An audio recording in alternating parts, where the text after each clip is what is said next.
বিজয়ের মাসে আমাদের সবার পছন্দের জয়া আহসান আপুর ছবি দেখতে আসছি, নকশিকাঁথার জামিন, এবং এটা একটা মুক্তিযুদ্ধ ভিত্তিক চলচ্চিত্র। এবং বিজয়ের মাসে আমরা একটা মুক্তিযুদ্ধ ভিত্তিক চলচ্চিত্র পাচ্ছি। এটা বাঙালি হিসেবে, একজন মুক্তিযোদ্ধার সন্তান হিসেবে এটা অসম্ভব ভালো লাগার বিষয়। আর ছবি সম্পর্কে তো এখনই কিছু বলতে পারছি না, কিন্তু অবশ্যই যেহেতু ছবিটা বিভিন্ন ফেস্টিভ্যাল ঘুরে এসেছে এবং খুবই পরীক্ষিত ডিরেক্টরের ছবি, এবং জয়া আপার কথা তো আর কি বলবো। সো ইন্টারন্যাশনালি মানে আমাদের সবার আইডল আমি বলবো, আমার তো স্পেশালি এবং অনেকেরই তাই। তো এখন ছবি দেখার অপেক্ষা, এবং এখন যত ক্যামেরা আছেন, সোশ্যাল মিডিয়া, টিভি চ্যানেল, সবার উদ্দেশ্যে বলতে চাই যে আপনাদের মাধ্যমে কথাটা অডিয়েন্স পর্যন্ত যাবে, যে ছবিটা যখন দর্শক এসে হলে দেখবে তখনই এই যে পেছনের সবার কাজ করার যে কষ্ট, এটা আসলে সার্থক হবে। আমরা যত ভালোই ছবি বানাই না কেন, দর্শককে আসলে হলে আসতে হবে। নকশিকাঁথার জমিনের জন্য অনেক অনেক শুভকামনা।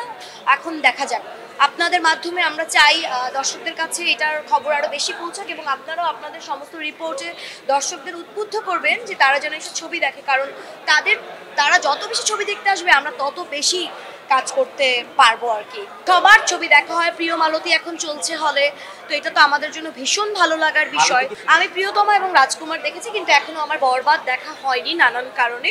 তো এটা তো স্বাভাবিক। দেখেন, আমরা যারা কাজ করি, আমরাই যদি আমাদের ছবিগুলো না দেখি আমরা কিভাবে বলবো? আর সাকিব খান একজন সুপারস্টার, তো আমরা যারা ছোট মানুষ, আমরা তো একজন সুপারস্টার যিনি একটা ইন্ডাস্ট্রিকে লিড দিচ্ছেন, তো তার কাজ তো আমাদের দেখতেই হবে। এটা তো না দেখার কোনো অপশন নাই আসলে।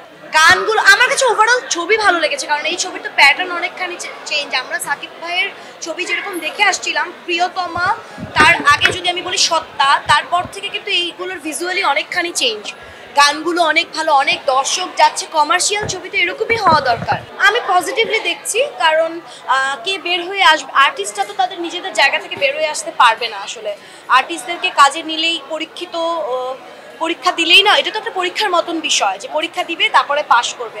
তো আমি এটাকে কোনোভাবেই খারাপভাবেও দেখছি না, এটা দেখার কোনো চান্সেসও নাই। আমার কাছে মনে হয় সে একজন পরীক্ষিত সুপারস্টার শাকিব খান, তো সে নিশ্চয়ই যেটা ভালো মনে করেন সেটাই করবেন, কিন্তু সে নিশ্চয়ই দেশের মানুষদের সাথেও কাজ করবে। বর্তমানে আমি এমনিতে একটা ছবির শুটিং শেষ করলাম, আর আমি তো নর্মালি ওভারঅল সব ধরনেরই কাজ করি। তো আমার একটা সিরিয়াল চলছে, কিছু সিঙ্গেলের কাজ করছি, মডেলিং করছি।